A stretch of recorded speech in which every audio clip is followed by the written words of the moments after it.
샬롬. 강물 같은 주님의 평강이 여러분들 모두 위에 충만하게 임하기를 축복합니다. 습관이 참 무서운 거예요. 사실은 이제 12월 연말이 얼마 남지 않고 강의 진도를 볼 때 좀 늦어서 화요일날 금요일 강의하기도 하는데 지난 금요일 깜빡 잊고 영상을 올리지 못했습니다. 아무튼 최대한 빨리 진행하도록 할 것이고, 오는 27일 우리가 낮 12시에 수료식 겸 같이 이렇게 또 오찬 미팅하기로 했으니까 바쁜 중에도 시간 내서 많이 참여해 주시면 감사하겠습니다. 자, 그러면 속도를 내서 통성경 길라야의 과정 시작하도록 하겠습니다. 오늘은 말이죠, 18번째 마당, 준비된 멸류관, 남겨진 부탁. 그래서 이 18번째 마당에서는 46과 47과 48과 49가 이 내용이 되겠습니다. 그 중에서도 오늘은 이제 46과 바울의 예루살렘 여행, 여기에는 이제 5차 사내들인 공회 재판과 밀접한 연관이 있고, 성경은 사도행전 20장에서 23장과 로마서가 되겠습니다. 그래서 바울은 3차 전도 여행 시 고린도에서 로마 교회에 보낸 편지가 있고, 로마서를 쓴 이유가 우리가 배우게 될 테이고, 그러면서 이제 예루살렘으로 떠나는 길, 또 예루살렘에 와서 붙잡힌 바울, 그래서 5차 사내들인 공회 재판을 받게 되었다 하는 이런 흐름으로 되어 있습니다.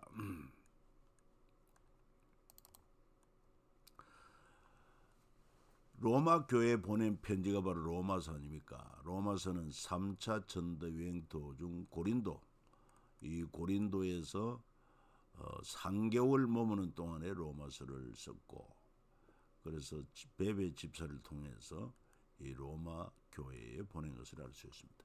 당시 로마는 이탈리아 반도 위치한 로마 제국의 수도, 잘 발달된 로마 도로를 통해 제국 어딘에 연결되는 로마였다. 모든 길은 로마로 그러죠.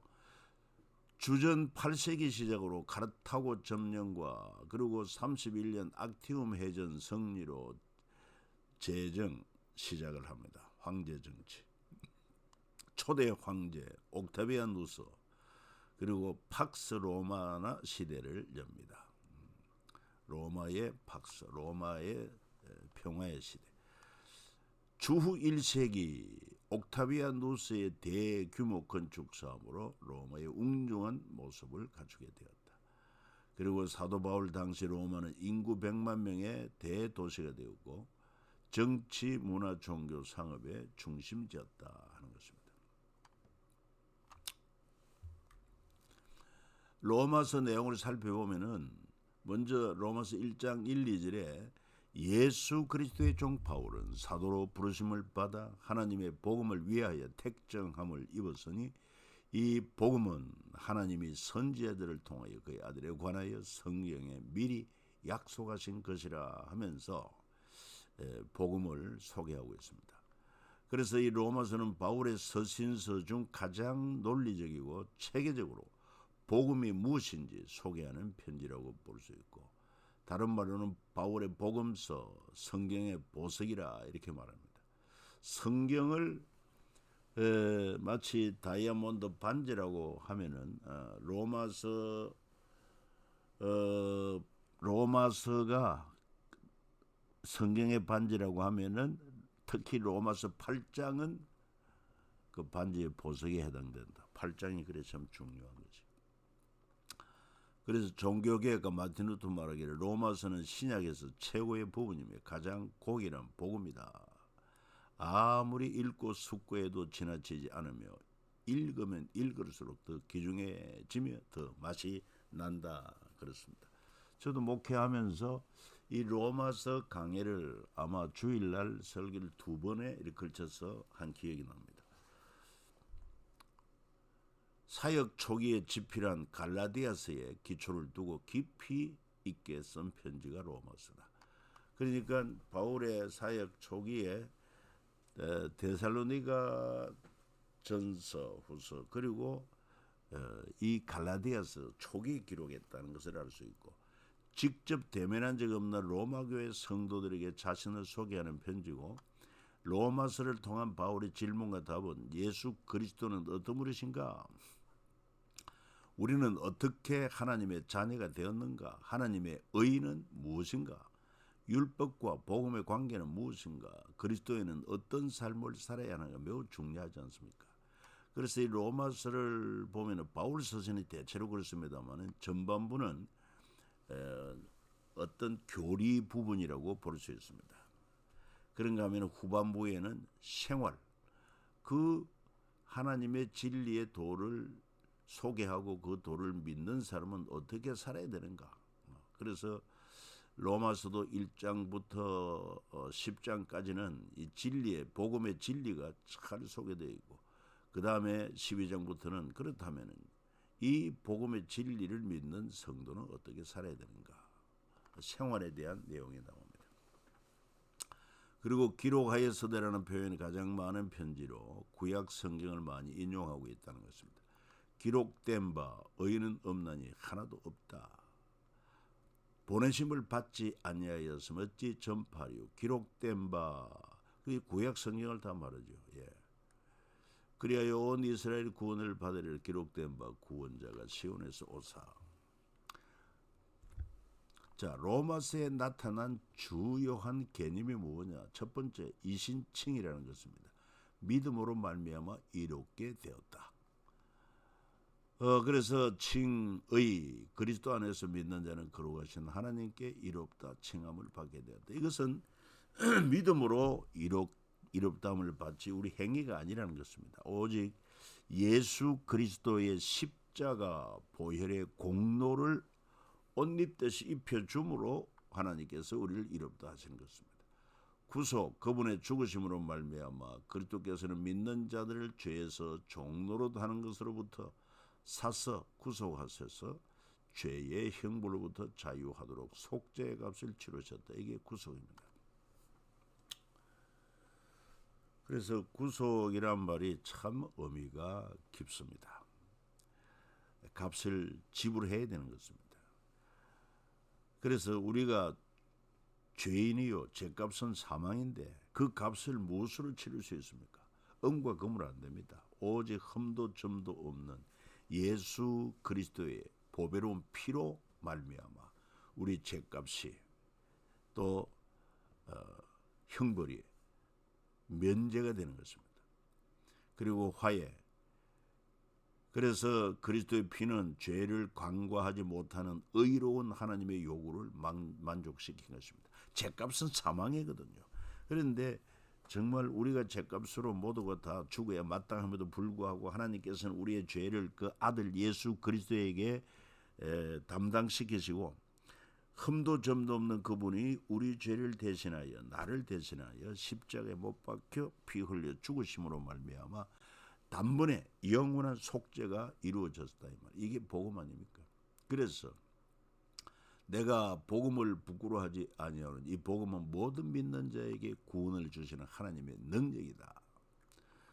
그 다음에 로마서에 나타난 중요한 개념은 종의 개념이다. 그래서 바울은 자신을 예수 그리스도의 종으로 소개하고 있습니다.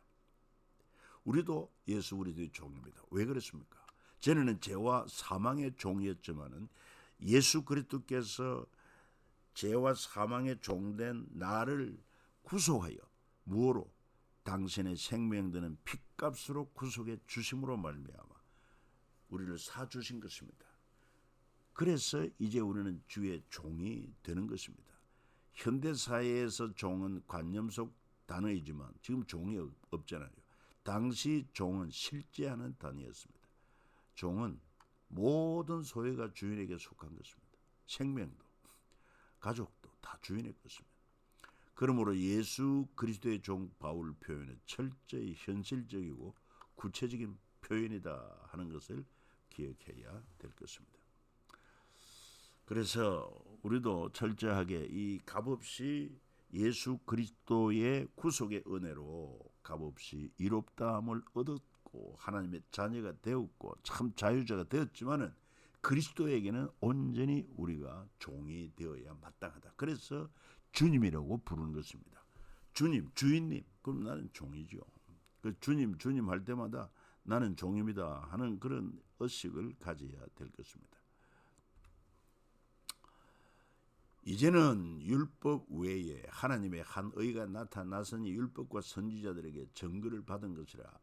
그러니까 율법과 선지자들이 증거한 예수 그리스도, 그분이 우리 죄를 대신하여 십자가에 죽으심으로 이제 믿는 자에게, 누구든지 예수를 믿는 자가 죄사함 받고 이롭다함을 얻는다는 율법이 아닌 믿음으로 말미암는 의가 나타나게 된 것이다. 우리가 아직 죄인 되었을 때 그리스도께서 우리를 위하여 죽으심으로 하나님께서 우리에 대한 자기 사랑을 확정하셨느니라.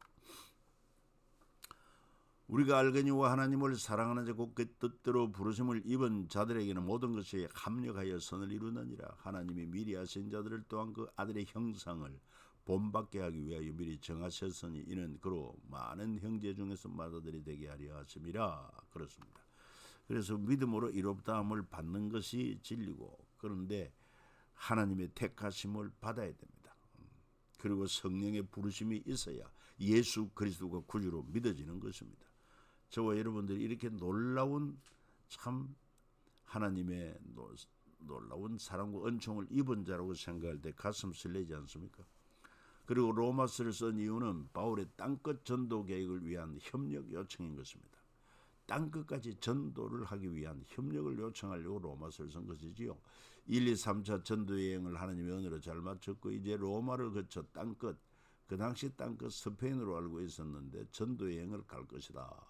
오순절 전 예루살렘으로 가서 그동안 선교 보고를 할 것이다. 그리고 땅끝으로 가기 전 로마 교회 협력을 받겠다.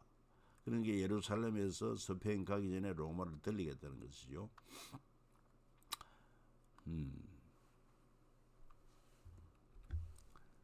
그리고 이 바울이 위대한 전도자요 복음의 일꾼이 되었지만은 그의 주변에는 이렇게 수많은 동력자, 협력자들이 있었다고 하는 것을 우리가 기억해야 될 것입니다.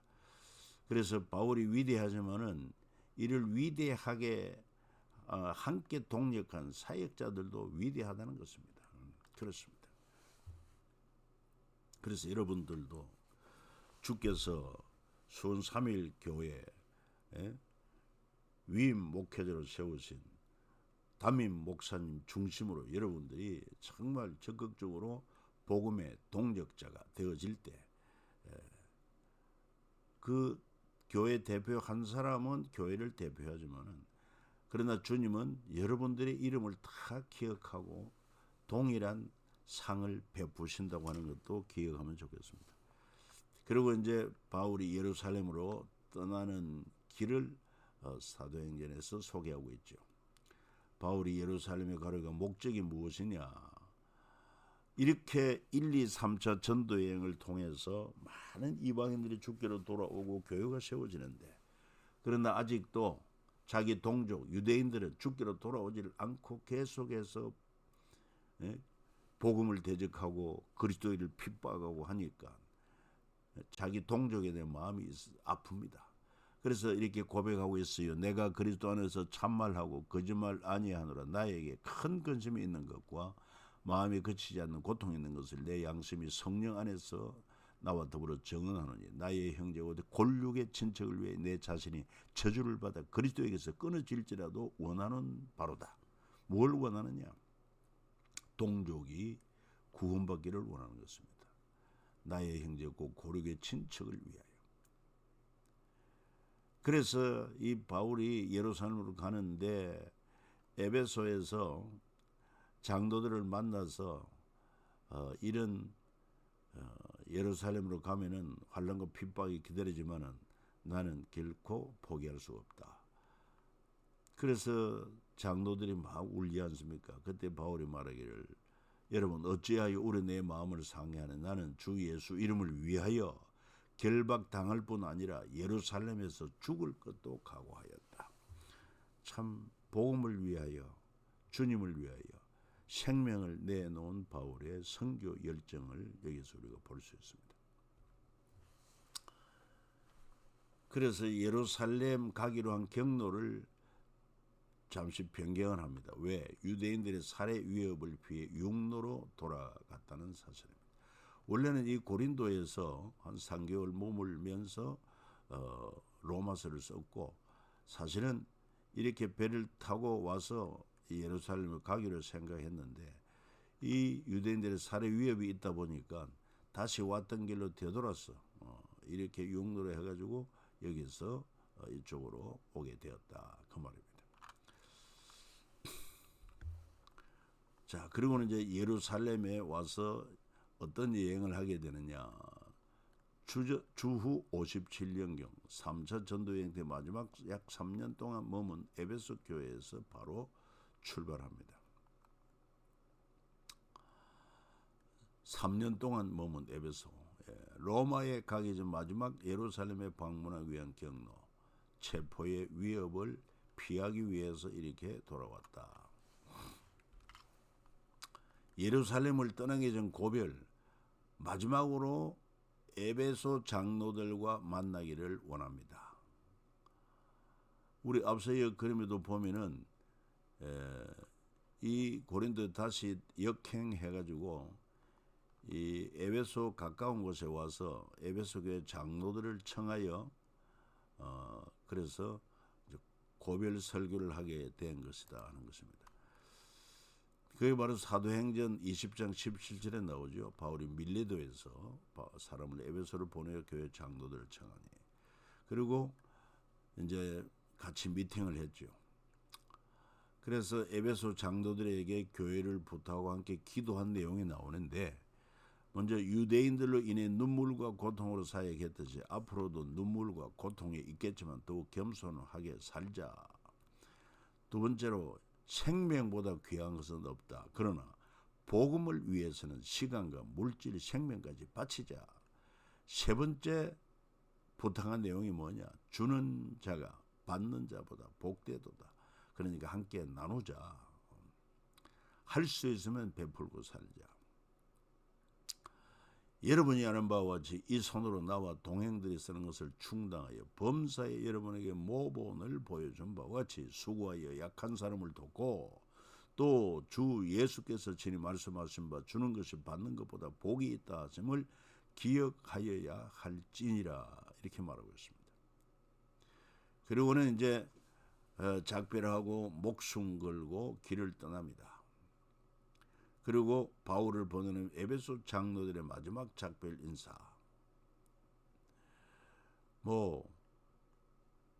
이제는 여러분이 다 내 얼굴을 다시 보지 못할 줄 아노라 했을 때 모두 크게 울고 바울의 목을 안고 입을 맞추고 다시 그 얼굴을 보지 못하리란 말로 말미암아 더욱 근심하고 배까지 그를 전송하니라, 그렇게 말하고 있습니다. 그리고는 이제 예루살렘으로 돌아와서 붙잡히게 되죠. 바울은 이미 앞서 에베소 교회 장로들과 만나면서 고백한 것처럼 어찌하여 울어 내 마음을 상해하는 나는 주 예수 이름을 위하여 결박당할 뿐 아니라 예루살렘에서 죽을 것도 각오하였노라 할 만큼 위기를 느끼고는 있었습니다. 그래서 예루살렘 교회에 도착하고 선교복을 합니다. 이방 가운데 사신 일을 낱낱이 말하죠. 그리고 예루살렘 성전에 들어갔다 붙잡힙니다. 온 성이 소동해 백성이 달려와 바울을 잡아 성전 밖으로 끌고 나가니 문들이 닫히더라. 그리고 죽음의 위기에서 로마 군인들에게 붙잡힙니다. 왜냐하면은 이 유대인들이 소동을 하면은 로마 총독이 황제로부터 문책을 당하기 때문에, 그래서 이 로마 군인들을 배치해서 소유를 사전에 진압을 하는 것이 중요한 직무입니다. 그래서 사도행전 21장 31, 32절을 보면은 그들이 그거를 죽이려 할 때 온 예루살렘이 요란하다는 소문이 군대 천부장에게 들리며 그가 급히 군인들 백부장을 거느리고 달려 내려가니 그들이 천부장과 군인들을 보고 바울 체기를 거칩니다. 그리고 마지막으로 유대인에게 말할 수 있는 기회를 달라고 천부장에게 부탁을 합니다.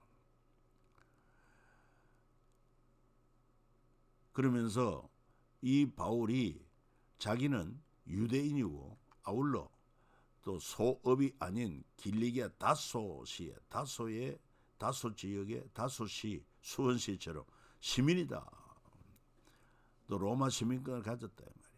그래서 천부장에게 유대인들에게 말할 수 있는 기회를 달라고 해서 이렇게 소개를 하고, 유대인을 향한 마지막 설득 핵심은 복음을 전하는 거죠. 여전히. 그랬을 때 유대인들은 그 복음을 듣지 않습니다. 듣는 귀가 막혔어요. 보는 눈이 닫혔어요. 그래서 이런 자는 세상에서 없애버리자, 살려둘 자가 아니라 유대인들이 이렇게 반응을 하는 것입니다. 그리고는 로마 천부장 또 5차 사내들인 공회 소집, 이 관계를 우리가 또 살피게 되는데, 그래서 천부장 백부장이 채찍질하며 신문하라 가죽줄로 바울을 치니, 바울이 곁에 서 있는 백부장들은 너희가 로마 시민된 자를 죄도 정하지 않냐고 채찍질할 수 있느냐 하니, 천부장이 대답하되 깜짝 놀라면 나는 많은 돈을 주고 시민권을 샀지만, 바울은 말하기를 나는 나면서부터 시민권이다. 그래서 사내들인 공회 소집을 천부장에게 요구합니다. 이튿날 천부장은 유대인들이 무슨 일로 그를 고발하는 진상을 알고자 해 그 결박을 풀고 명하여 제사장들과 온 공회를 모으고 바울을 데리고 내려가서 그들 앞에 세웁니다. 이 바울이 로마 시민권을 가지고 있다고 했는데, 로마 시민권은 로마 시민을 증명하는 것으로 투표권, 참정권, 재산 소유권, 군인 될 수 있는 권리를 가지고 있고, 또 로마에 충성하는 외국인에게도 주었다고 합니다. 그러나 여성에게는 주지 않았고, 로마 시민의 권리는 재판 없이 고문하거나 채찍질할 수 없고, 로마 제1시민은 황제에게 재판을 청구할 수가 있다. 당시 로마 황제의 호칭 네 가지는 제1시민, 로마 시민에게는 제1시민, 로마 군인에게는 총사령관, 로마 노예들에게는 주인님, 식민지 백성들에게는 황제였다 하는 사실을 기억하면 좋겠습니다. 5차 사내들인 공회 재판이 열렸고, 바울 재판 장면을 우리가 살펴볼 수 있는데, 바울이 여러분 형제들아 오늘까지 나는 범사의 양심을 따라 하나님을 섬겼노라. 그때 대제사장이 그 입을 치라. 바울이 해체란다며 하나님 너를 치시려로다.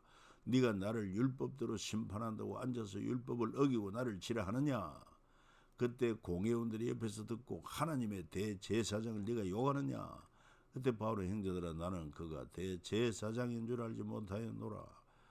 바울이 말합니다. 여러분 형제들아 나는 바리새인이요 또 바리새인의 아들이라. 죽은 자의 소망 곧 부활로 말미암아 내가 신문을 받노라.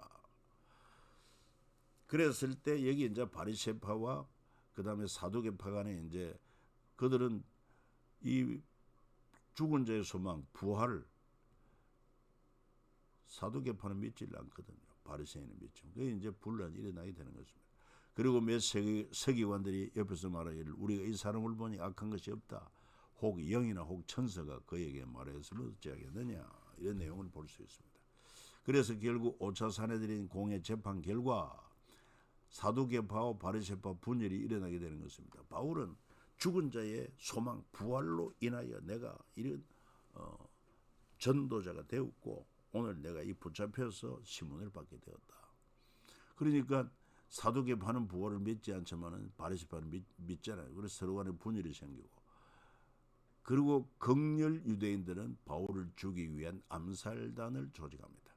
날이 새매 유대인들이 당을 제 맹세하되 바울을 죽이기 전에는 먹지도 아니하고 마시지도 아니하겠다고 이같이 동맹한 자가 40여 명이더라. 참 놀랍지요. 이렇게 하나님의 뜻과 섭리를 따라서 예수 그리스도로 말미암아 이루어진 그 복음, 믿음으로 말미암아 이롭다함을 얻고 믿음으로 구원을 받고 믿음으로 영생 복락을 누리는 이 복음의 사역자 바울을 하나님을 거역하고 하나님의 섭리를 거역하고 이런 하나님의 종 바울을 죽이려고 하는 이런 세력, 어떻게 이 상식적으로 이해가 됩니까? 오늘 이 세상이 그렇습니다. 이 세상에 보면 빛과 어둠이 있는 것처럼 사람의 생각이 달라요. 정당의 이념이 달라요. 우파와 좌파가 달라요. 어쩔 수 없다는 사실을 인정해야 됩니다. 그러나 항상 우리는 진리 편에 서야 됩니다. 의의 편에 서야 됩니다. 그것이 바로 예수 편에 서는 것이요, 말씀 편에 서는 것입니다. 모든 기준을 주님 어떻게 생각하시는가? 성경은 무엇을 말하는가? 거기에 따라 우리가 서야 되지, 사상이나 이념이나 이런 걸 따라 줄을 서면은 그거는 진리를 거역하는 거죠. 망하는 길입니다. 자, 5차 산헤드린 공회 1차 고발, 유대인들 고발 5일 후에 가이사라 총독 벨릭스가 이제 바울을 가이사라 2년 동안 가택연금을 하고, 그리고 2년 후에 2차 고발을 했을 때 그때는 가이사라 총독이 베소도로 바뀌었고, 이 베소도에게 바울이 로마 황제 재판을 요구하니까 결국에서 결국 이제 로마로 가기로 결정이 되었다 하는 내용이 되겠습니다. 여러분, 또 다음 시간에 만나도록 하겠습니다.